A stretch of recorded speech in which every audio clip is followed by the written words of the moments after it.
The Montessori language curriculum begins with a variety of sets of language cards.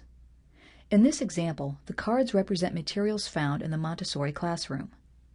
The top card in the box indicates the contents. Any objects from plants and animals to tools and road vehicles can be used. The purpose of the language cards is to build the child's vocabulary. The teacher reviews each card with the child.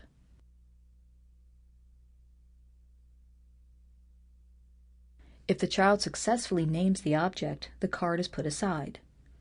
If the child is not sure, the teacher identifies the object and places it in a separate pile.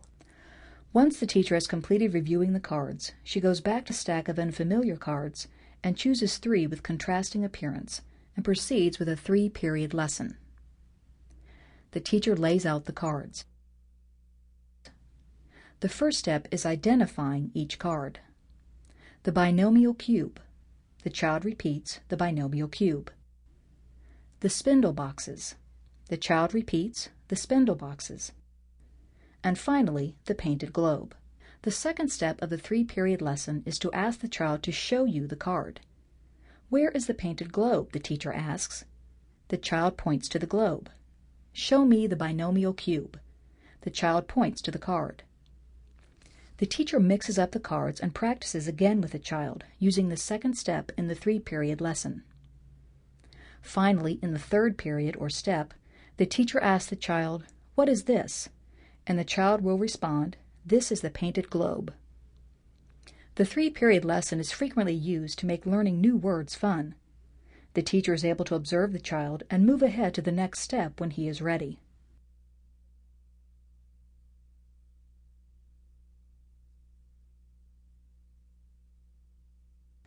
The sound game is played with a set of objects that begin with distinctly different sounds. Usually, the teacher will have several children play the sound game together. Here, the teacher introduces each one by emphasizing the initial sound. In my hand, I have a tomato. In my hand, I have a cup.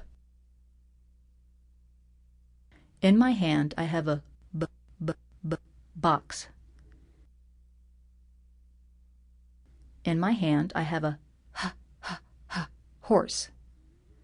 After each is introduced, she will ask, "Show me something on the rug that starts with k." The child would answer, "Cup." Many different objects can be used for sound games. There are also sound games based on the middle sound, the ending sound, or words that have all the same sound.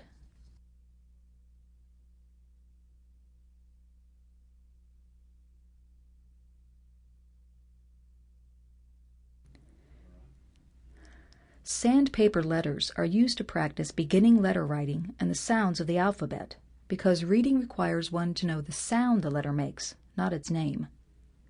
The letter names are not difficult to learn once the child is reading. The first letter here is M. The teacher traces the letter once or twice and repeats M. The teacher passes the letter on to the child and gives some examples of the sound in a word: milk or marshmallow. The child repeats the process, tracing and saying the sound. The teacher introduces a second letter, T, in the same manner.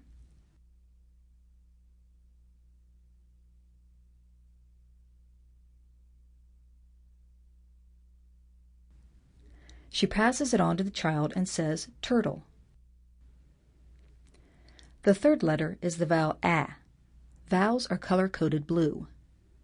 A 3-period lesson can be used to reinforce the child's memory of the sounds.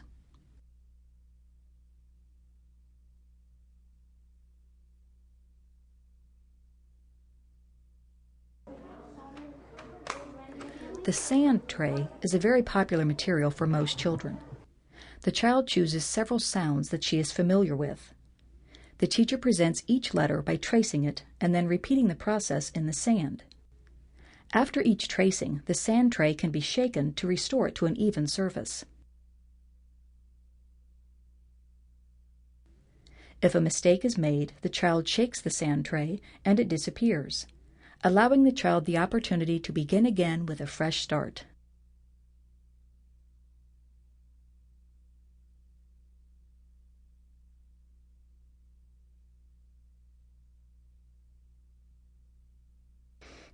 The first step in the presentation of the movable alphabet is to prepare a space on the floor in the classroom by laying out a rug. The child retrieves the movable alphabet from the shelf. Prior to beginning the work, the child should straighten any letters in the box and make sure that all the letters are in the proper slots. The vowels are located in a row at the top of the box and are color-coded blue. The consonants are color-coded pink. The material allows the child to write out words and eventually to construct simple sentences. In this presentation, the teacher says, "I'm going to make hat." As she lays out the letters, she repeats the letter sounds. At, hat. Next, the child chooses a word. Mom. Mom.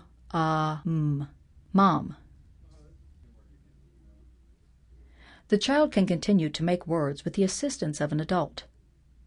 When the work is completed, the child places the letters back in the slots and returns them to the shelf.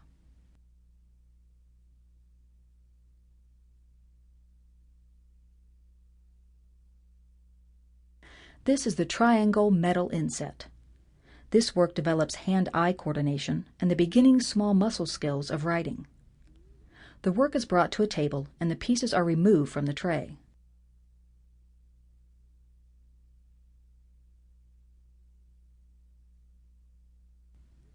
The outside frame of the triangle is placed on the paper, and the edge is slowly and carefully traced.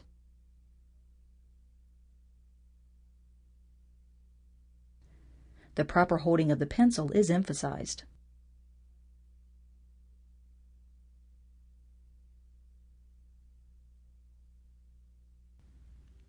The outside frame is replaced, and the triangle inset is next placed on the paper, and the child traces again with the goal of matching the original triangle. After completing the triangle, the child fills in the triangle with curved lines, taking care to come as close to the edge as she can without touching it.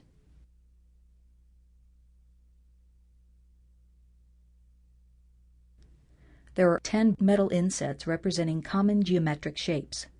Repetition using all insets will result in significant improvement in the child's ability to manage a writing instrument.